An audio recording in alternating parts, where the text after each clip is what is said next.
मैके से ससुराल बेटी आई, शौहर को सामने बिठा करके कह रही है कि कान में एक बात कहना चाहती हूँ। तो शौहर सोचा कि कौन सा कलमा पढ़ाना चाह रही है। कहा कान लाइए, मैं प्राइवेट में बोलना चाहती हूँ। सोचा कि पहली बीवी है, फरमाइश है, क्या है, सुन लेते हैं। कान जो बढ़ाया तो कान में कहा कि देखिए मैं आपकी खातिर माँ बाप को छोड़ करके आ रही हूँ, रिश्तेदार को छोड़ करके आ रही हूँ, माँ बाप के घर को छोड़ करके आ रही हूँ, क्या आप मेरी खातिर अपने माँ बाप को नहीं छोड़ सकते? ये कहता सुभान अल्लाह, क्यों नहीं। किराए के मकान में माँ बाप को डाला, बीवी को अपने घर में लेकर के रहने लगा। दूसरी मिसाल, तीसरी मिसाल, आखिरी मिसाल आपकी खिदमत में आ रही, ध्यान से सुनिएगा। बीवी गाली पर गाली बोल रही है, चुपचाप कुछ नहीं मगरमच्छ बना हुआ, कुछ नहीं बोल रहा।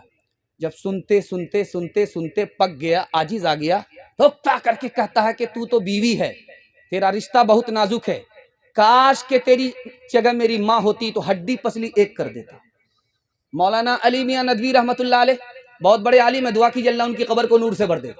उन्होंने लिखा है खत आया, उसमें लिखा हुआ था, एक बाप ने कहा हुजूर हमको इजाजत दीजिए, मैं जहर पी करके मरना चाहता हूँ, मुझको एक बेटी नहीं है, चार चार बेटी है, और हर दामाद मुतालबा कर रहा है, मैं गरीब आदमी हूँ, एक दामाद का मुतालबा तो पूरा कर सकता हूँ, ये चार चार दामाद का मुतालबा कहाँ से पूरा करूंगा। इस जिल्लत की जिंदगी से बेहतर है कि इज्जत की मौत मर करके दुनिया के से मैं नजात पा जाऊं। आज ये हालात पैदा हुए हैं मुसलमानों के यहाँ, आज ये हालात पैदा हुए हैं गरीबों के यहाँ। आज हम अपनी बेटियों पर खुद सितम ढा रहे हैं, उनका ईमान अलग जा रहा है, उनकी आबरू अलग जा रही है। इसकी बुनियादी वजह यह है कि हमने फैशन पर आकर, मुतालबे पर आकर, जाहिल से जाहिल लड़के के लिए दुनिया बनाने का मुतालबा तो किया, अपनी आखिरत बर्बाद कर। इंसाफ से बताइए, हाथ जोड़ करके मैं आपसे एक बात कहना चाहता हूं, इसको मजाक में मत लीजिएगा। एक बात बताइए, जो आपने मुतालबा किया लड़के के लिए कि गाड़ी चाहिए, गाड़ी मिल गई, आपने मुतालबा किया पैसा चाहिए, पैसा मिल गया, आपने मुतालबा किया कि सामान चाहिए, सामान मिल गया, लेकिन इंसाफ से बताइए आपको क्या मिला?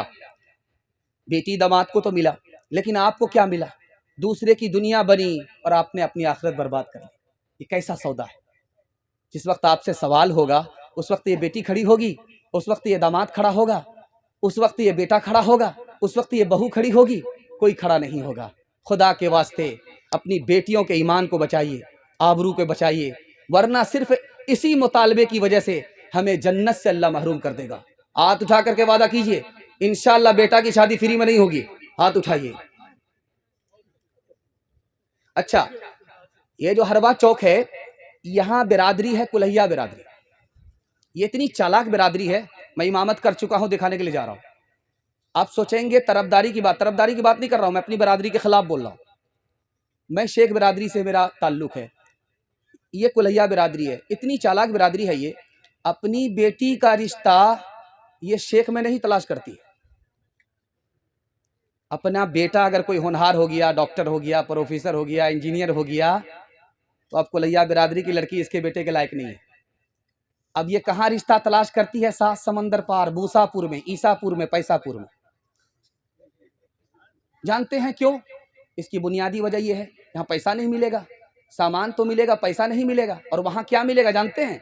पैसा अलग मिलेगा, गाड़ी अलग मिलेगी, सामान अलग मिलेगा, दामाद भी बम बम, बाप भी बम बम, इस वजह से। लेकिन आप इंसाफ से बताइए, आपके कामयाब बेटे को शेख बिरादरी की बेटी मिल गई और आपकी बेटी को कौन उठाएगा? वो तो आया नहीं उठाने के लिए, तो आपकी बेटी तो आपके लिए बोझ बन गई। अरे अपने पैर पर कुल्हाड़ी मार रहे हो, अकल का नाखून लो। उनका तो काम बन जाएगा, उनका तो काम बन गया। तुम्हारे बेटे, होनहार बेटे को चुन लिया यहाँ से। जितने भी निकम्मे रह गए वो रह गए यहाँ, जितने भी काम के थे उसको उन्होंने उठा लिया। लेकिन तुम्हारी बेटी का क्या होगा? वो तो उठाने के लिए आएंगे नहीं, और इस बिरादरी में कामयाब लड़का उसको उठाया नहीं, तो तुम्हारी बेटी का क्या होगा? खुदा के वास्ते तुम अपनी बेटी पर करम करो, इंशाअल्लाह अल्लाह मेहरबान होगा, आप पर करम फरमाएगा। हाथ उठा करके वादा कीजिए, गलती कभी नहीं होगी, चाहे बेटा कामयाब हो चाहे नाकाम हो, अपनी बिरादरी में शादी करेंगे। हाथ उठा दिए, इंशाअल्लाह बिल्कुल सही जा रहा है।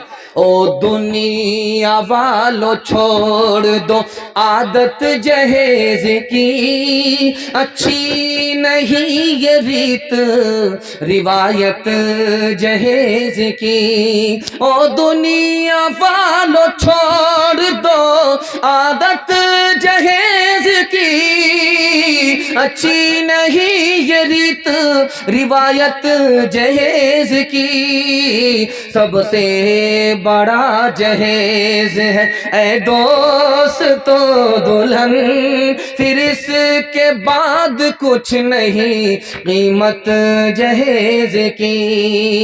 مسلمانوں سنبھل جاؤ مصیبت آنے والی ہے، تیری بربادیوں کے مشورے ہیں آسمانوں میں، تیری بربادیوں کے مشورے ہیں آسمانوں میں، نہ سمجھو گے